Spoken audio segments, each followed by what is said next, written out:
just concluded a briefing provided by City of Dallas emergency personnel to update us on what happened yesterday and where we are today and where we are going forward. I'll start out by making 2 points, and that is, as we were briefed earlier, it's our understanding that what happened yesterday is the second worst rainstorm and flooding in Dallas since 1932, and the second worst on record. And so what people in the Dallas area, as well as this entire region, sustained was an extraordinary challenge.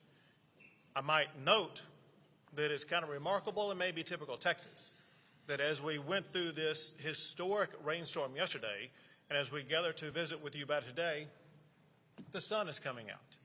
This is Texas.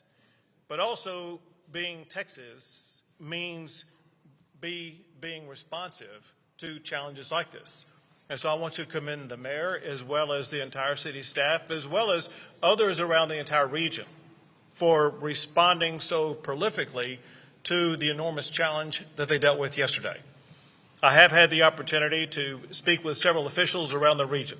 I did speak with Fort Worth Mayor Parker to visit with her about the challenges that Fort Worth was dealing with. And she told me what Dallas told me, and that is, as of this time, they have no unmet needs. Another official that I spoke with was the mayor of Mesquite. You may know that through this entire storm so far, there's been only one reported death, and that unfortunate death occurred in Mesquite. And I wanted to visit with the mayor about it and make sure that he and his city had everything they needed to respond to the challenges that they are facing. So some facts and figures, and then I will turn it over to the mayor. In addition to talking with those other local officials, I've also visited with the FEMA administrator. One thing that happens in the aftermath of a storm like this is we work with all local jurisdictions to determine the extent to which there has been any damage, so that damage can be aggregated and then reported to FEMA to determine whether or not the state as well as the local regions will qualify for a federal disaster declaration, as well as any type of potential federal assistance. Also, I will add, with regard to effects across the entire region, the mayor will talk about what happened in Dallas. I will talk to some extent what happened in Dallas, but a little bit more geographically about the regions of the state of Texas that have been affected. We have more than 100 homes being damaged or impacted in some way. We also have statewide, and what the state has provided is, for one, water rescue boats and personnel. There are 11 Texas A&M Task Force swiftwater boat squads and 1 floodwater boat squad that have been deployed, which includes 24 boats and 81 personnel. DPS has sent out tactical marine units. The Texas Parks and Wildlife has also sent out search and rescue teams and boats. In addition to that, damage assessments are being made across the entire region. Let me get into this because I want to provide you information that is very important to get out to the public. Once again, in order for the state and the region to qualify from federal assistance, the federal agencies need our damage assessments. There is a reporting system that I want to provide to you to provide to the public, and that is, once it is safe to return, and if you have insurance, call and make a claim for your insurance recovery. Then use the Texas Division of Emergency Management Self-Reporting Damage Assessment Tool. It's called ISTAT. It can be found at this web address, damage.tdem.texas.gov. Once again, that is damage.tdem.texas.gov.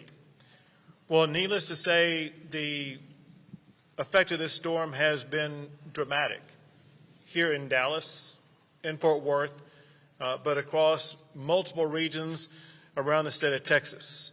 And as a result, I'm about to sign a state disaster declaration. This declaration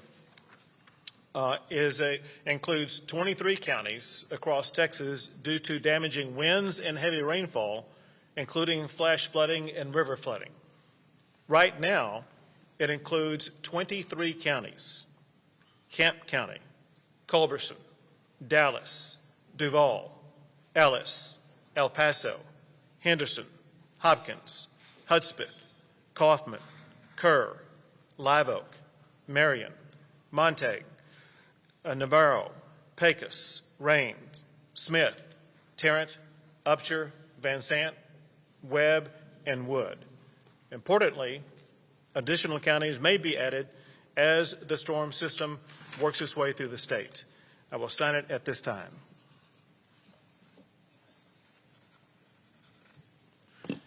Here is the disaster declaration on behalf of those 23 counties, to which we will add any more counties that sustain damages as a result of these storms. At this time, I'd like to pass it off to the Dallas Mayor, Eric Johnson. Good afternoon, or good morning still, I suppose, and thank you, Governor Abbott. I want to welcome you home, first of all, and second, I want to say thank you for being here. You know, it's one thing to send your well wishes. It's another thing to physically be present. I've learned that as mayor. Being there is important, and I appreciate you always being willing to show up for us at times like this. I want to thank your team as well, Chief Nim Kidd, who I've gotten to spend a lot of time with over these past 3+ years as we've dealt with a series of unprecedented, so-called unprecedented disasters in this city. And I want to thank all of you for being here, everyone who's behind me here today. Yesterday, our city was tested once again by extreme weather. I've heard this called a once-in-a-thousand-year weather event. And we also know, as the governor mentioned, that this was the first time in 90 years that we've had this much rain in a 24-hour period. But whatever you want to call it, whatever time frame you want to put on it, we got hit pretty hard, and we got hit in a historic way. The sky opened up, and soon after, our streets closed down. The storm was immense.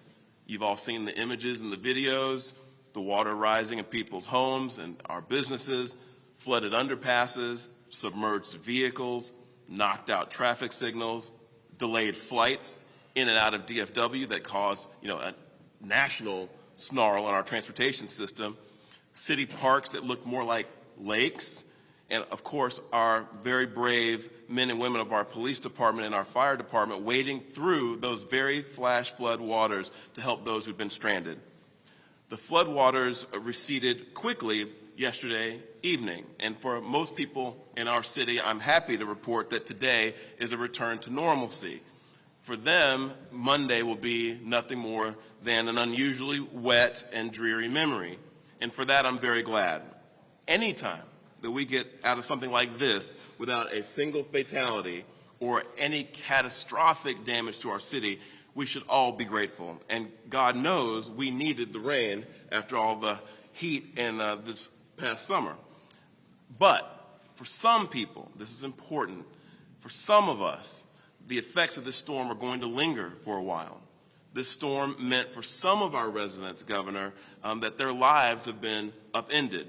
Some people's cars that they depended on to get to work aren't going to be running.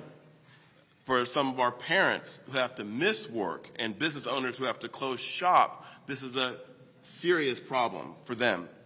And these impacts are going to be felt all over and throughout our economy. For example, by way of personal anecdote, the daycare where my daughter attends is actually closed due to flood damage. That's something that my family is fortunate enough to be able to withstand, but it's something that I know many people in our city will have a hard time dealing with. For those who are just struggling to get by, who are trying to scrimp and save and do everything they can, this flood could be a significant setback for them. And while we are in the midst right now of a full damage assessment of our city, we do need people, as the governor mentioned, to report their damage to the Texas Division of Emergency Management. And we're going to do everything we can to help folks who've been impacted by the storm.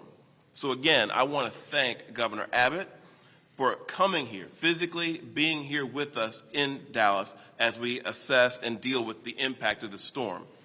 I also want to take this time to give heartfelt thanks to all the elected officials and their staffs that I've heard from personally asking what they could do to help. So I want to thank the White House, Congressman Veazey, Mayor Turner in Houston, and even Mayor John Cooper in Nashville, Tennessee, all reached out with their offers of support and help. And finally, I want to say that I'm proud of our city. Once again, I'm very grateful to all of you who heeded our warnings and stayed off of our streets until it was safe to go back. I'm very, very proud of the men and women of the Dallas Police Department and Dallas Fire Rescue who, like they always do, put themselves in harm's way to help others. And I'm very, very proud of our emergency operations staff here at the city, led by Rocky Vaz, for coordinating our response to this storm. Every single time that our city has been tested, we've proven our strength, our resilience, and, of course, our generosity. And we did that again this time. And we're going to continue to do that as we recover in the days and weeks ahead. So again, Governor, thank you. Welcome home. And I guess we'll open it up to questions unless there's any more comments. We got more comments. We got more comments. Okay. Now Chief from Kidd, thank you. From Chief Kidd, the Chief of the Texas Division of Emergency Management. Thank you, Governor. Thank you, Mayor. You know, as a first responder and emergency manager, life safety is always our number one priority. And I cannot let this moment go by without thanking the mayor and his team for ensuring that the city has the resources in police and fire and EMS in order to be able to respond and protect. 15 inches of rain in a 5-hour period with very little advance warning will overwhelm any capability and resource. And the work that was done by the men and the women out there on the streets was second to none. And I'm very grateful for them, and I'm glad that they are there for us. Second is we've appear to have passed the most dangerous part of this storm. There is still plenty of water out. I highly encourage parents to keep their kids out of floodwater and make sure that we don't get out there and start playing in floodwater. Even though we may have a little bit of a blue sky today with a little bit more rain, we still have many flood dangers that are out there that we need to be aware of. As we turn from life safety to property conservation and property protection, damage assessments will be the second most important thing on our list to accomplish over the next couple of days. In order to get federal public assistance from FEMA, our statewide needs to recognize a little under $50 million of uninsured loss to public property. From an IA perspective, the amount of homes that are damaged, the thumb rule is about 800 that don't have insurance. But as the governor said, he spoke to the FEMA administrator this morning, and she has pledged her support for anything that we can do. She can't do anything until we give her the damage assessments. That's why it's so critical that, Mayor, we be working with your team and all the cities to get that information in front of the governor as fast as we possibly can. Finally, if you were impacted by flood damages, file with your insurance company first if you have flood insurance. We'll be sharing that information as well. If you do not have flood insurance, I highly encourage you to talk to your insurance agent because flood insurance has a 30-day waiting period. And during the drought, I don't think anybody thought we needed flood insurance. We're in the middle of hurricane season, and yes, they do come up this far north, and yes, we have weather patterns. So if you do not have flood insurance and have the means to do that, I highly encourage that right now. Once again, I'll mention damage.tdem.texas.gov is the location for you to file your reports with us. Thank you, guys. Thank you, Chief. Now we'll take some questions. Go ahead.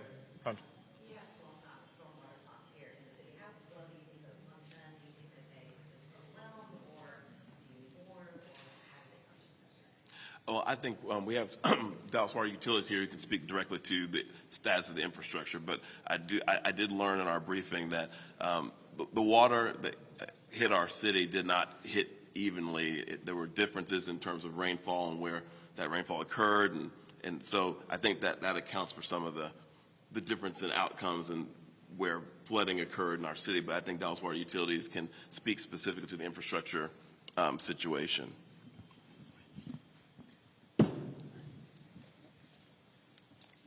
Thank you, Mayor Johnson. I'm Terry Lowry. I'm the Director of Dallas Water Utilities.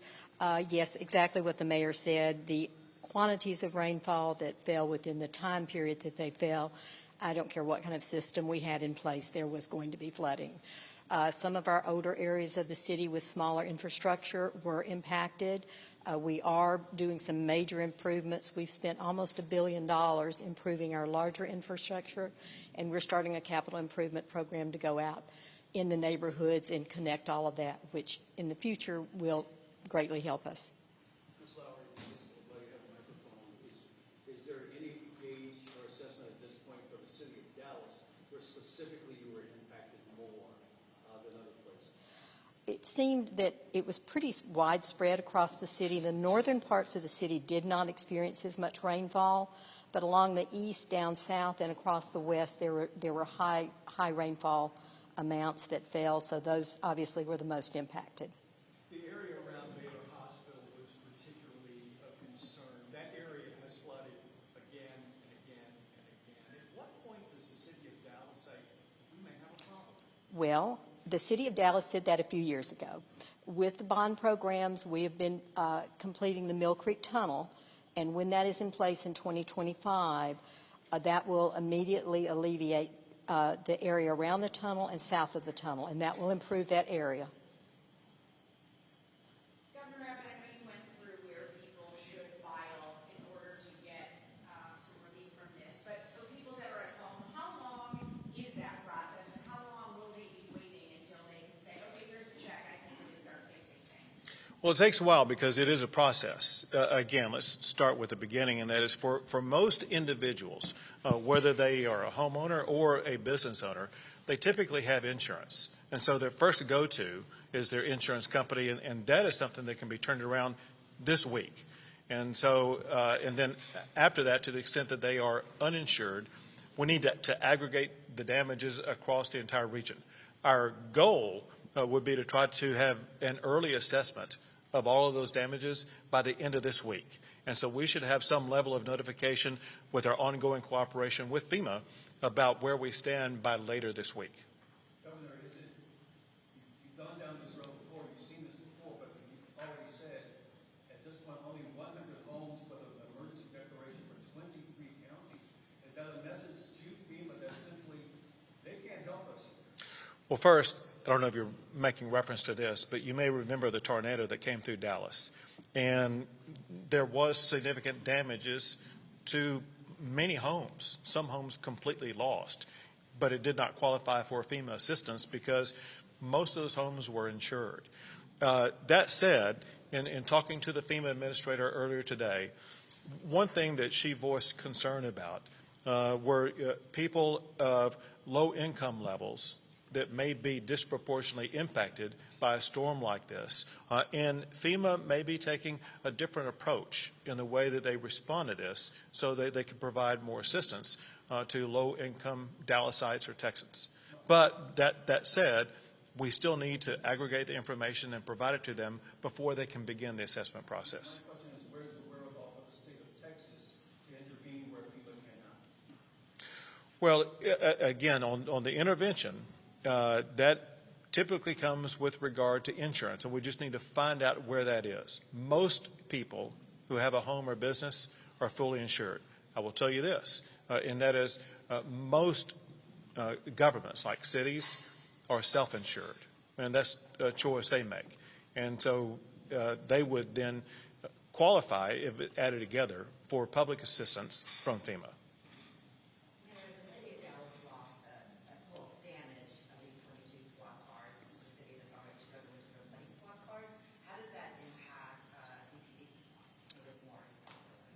No, well, okay. We always have all the experts back here who can always go a little deeper in any of these questions that you want. But I will tell you, it certainly is. It certainly has an impact because we need those squad cars. We need more squad cars. That's why we've been pushing to have that added to the budget. We definitely are going to have to look at replacing those that are not able to be repaired, and we're going to have to look at the lag time that we're experiencing across fire and police in getting new vehicles. And we've been talking about what we can do to try to, jump the line, so to speak, ahead of private businesses to be able to get those, because those are so important to deliver public safety. Again, I'll let someone from the police department, if they want, to speak to that directly. But no, we can't afford to lose 25 squad cars and not replace them. We would definitely need to do that. And so it's something that we'll be looking at in this budget cycle for sure. But I know John Fortunen is back here and Chief Garcia are back here if they'd like to speak to it more directly. So actually, the tally is actually up to 28 cars that were damaged, that we don't know the extent of the damages are. We did our very best to get vehicles that were under routine maintenance, like oil changes and such, to get out of maintenance, to get back in service as quickly as possible. The car issue obviously is an issue that has been front and center for us, but help is on the way. The mayor, the council, with the budget process, in addition to the city manager's office, recognizes there was an issue and helps on the way with the cars. So obviously, again, losing 28 patrol vehicles is not positive, but we're going to have to do what we can, double up officers, two-person patrols, possibly more until help's on the way. But as the mayor pointed out, and also it's not just our issue. I know our partners in fire lost apparatus as well. And we need to figure out some ways and hopefully work together with the governor and others to force some legislation that would allow for public safety vehicles to get to the front of the line. Governor, can I ask you a question about not just this event yesterday, which somebody, the mayor, referred to as potentially a 1,000-year flood, catastrophic damage, heat and wildfires and record heat this summer. A year and a half ago, as you well know, we had record freeze, a deadly freeze, which killed hundreds of people. At what point, if ever, do you ever discuss or have a conversation about the effects of climate change and their potential impact on what we're seeing? So we have constant conversations about what we categorize as extreme weather. One thing that you just articulated is that we are dealing with more extreme weather patterns. To be specific, this year it's been reported that the time period from April through the end of July was the hottest on record in the history of Texas. But to show you how we prepare for things like that, ERCOT and the PUC prepared for extreme weather. And they made sure that the power grid was going to have the power that was needed in order to sustain the extreme weather. And what they were able to ensure in the aftermath of the 14 laws that I signed that led to reforms in the power system in the state of Texas, they were able to deal with a dozen record usage demands of power with ease without ever losing power in the power grid, making sure that no Texan has lost power because of the power grid in the aftermath of the reforms that we signed. The point is this. We're constantly looking at what extreme weather may lead to, whether it be power demand, extreme heat, extreme cold, heavy water, or even drought. Speaking of drought, as an example, we're working on ways with the Texas Water Board to make sure we will be able to more fully address the needs of people in various regions of the state of Texas in the event that we do have increased droughts going forward, as well as plugging in the increased population that we will have coming to the state of Texas. Are you concerned about climate change? We constantly focus on issues such as extreme weather, and we want to be prepared for whatever type of weather may be coming our way. Can you even say climate change? Can you even say that? I'd like to ask the mayor one thing, if I may. You referred to this a little bit, but the city's commitment to flood control is an enormous undertaking, very expensive. It takes a very long time to get it all going, and there are some huge, big projects underway right now. Is there a commitment here in this city for that kind of expense and need? I think that you certainly have that commitment from me, and we're discussing right now as a council, and I don't want to speak for them, but I think that if their constituents' wishes are being reflected in their positions, I think that what constituents are wanting is for us to make sure that our city is resilient and able to withstand these weather events. And so when I was asked the question before about the infrastructure condition, the reality is we're always sort of looking at that and talking about how we're going to address the areas of our infrastructure that could use strengthening. The storm and this is an interesting fact, I think, it dumped a record number of water, a record amount of water on our city in a very short period of time. It raises questions about, our infrastructure condition when you see how much water, hit places like Fair Park and South Dallas and how the infrastructure held up. That's a discussion that's an ongoing discussion in our city right now about how to address equity issues like that with respect to our infrastructure. So the equity conversation is going to be taking place as we look not only at our current budget, but as we look at our capital programs and our bond program to see where that infrastructure needs to be strengthened. Chief Kidd is right, and people who've pointed out, there is no, and Terry Lowry is right, there is no infrastructure that can withstand 15 inches of water in 5 hours. But it doesn't absolve us of the responsibility to look and see where we have some deficiencies. We're going to be looking at that as we do this damage assessment. We're going to figure out what parts of our city were hit harder and maybe need more help, and we're going to figure out how to make sure our city is not inequitable in that way. But it's an ongoing conversation, and I believe the council is committed to that, not only in our current budget, but in our bond program as well. But that remains to be seen because we haven't decided what's going to be in that next bond program.